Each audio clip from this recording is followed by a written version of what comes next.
Starting in 5 seconds. Sir, the very basis of the bill has also been questioned. That is, whether the restructuring of the capital of the institutions is at all needed.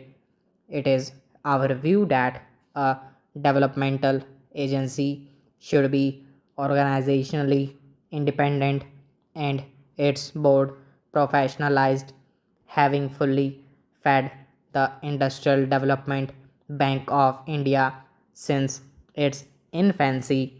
For a decade, the Reserve Bank has placed it in a position of importance. The government have therefore taken the view that the time has arrived to elevate the status of the development bank to that of the principal financial institution. Just as the Reserve Bank is the central bank of the country, the Life Insurance Corporation of India is the principal investment institution.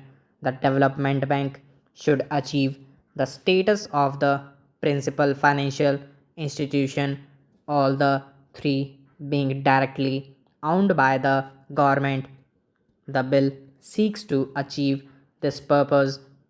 Further, the board of the principal financial institution should reflect the various impulses of different states of India, particularly those which are industrially backward.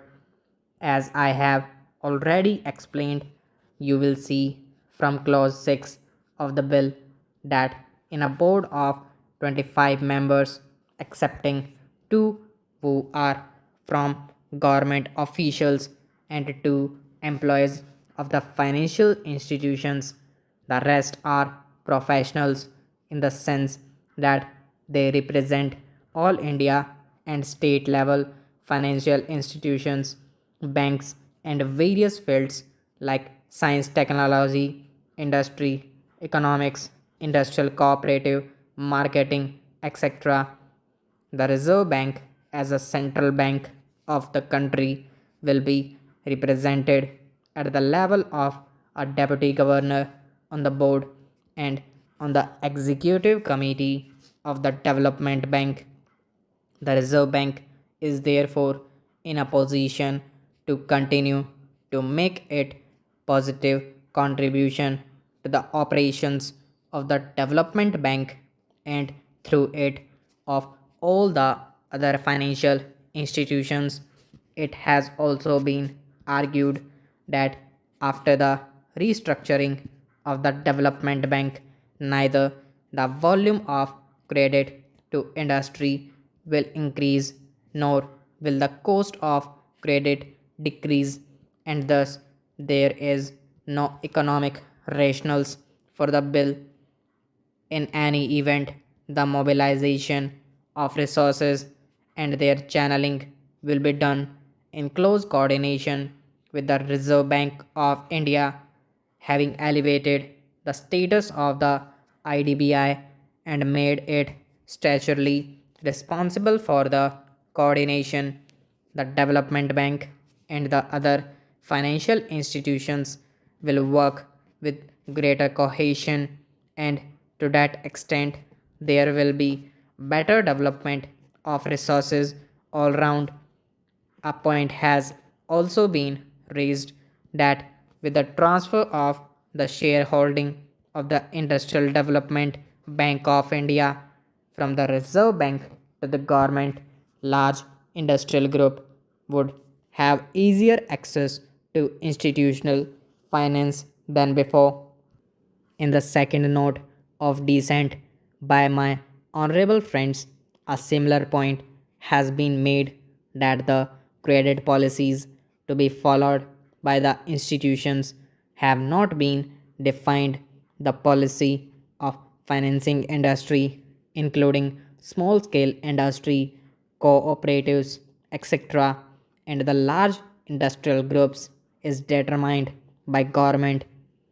For implementing the policy of government, it is perhaps not very material whether the Industrial Development Bank of India is directly owned by government or owned through the Reserve Bank. Parliament has, therefore, the opportunity to oversee the policy being followed by the Development Bank and the other institutions in financing industry in general and the larger industrial groups in particular. The honorable members have, in their minute of dissent, referred to the position that the employees' representatives will not be elected on the board but will be selected in a manner prescribed by government. They have referred to the practice prevailing in regard to the appointment of directors on the boards of the nationalized banks. I may inform the House that in the case of the nationalized banks, the scheme framed under the Banking Nationalization Act does not provide as such for a direct election by a workman of their representatives on the boards of the banks, and a representative is chosen out of a panel of three names suggested by the Federation, which, on verification by the Central Labor Commissioner, has the largest number of workmen as members. A more or less similar procedure will be drawn up in this case also for selection of the employees' representatives.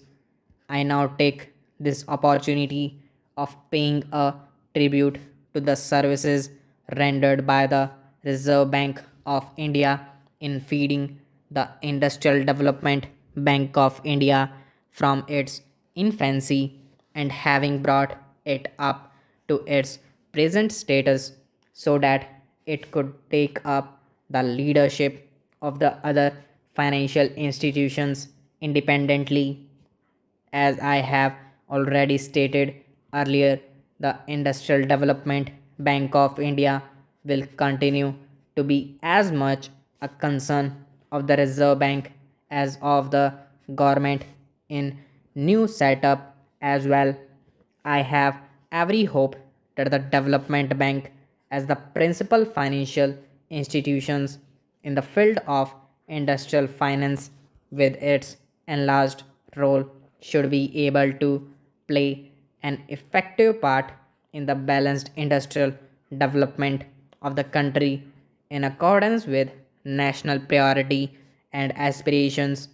This has been provided in the preamble by the joint committee constituted by the concerned ministry. Stop.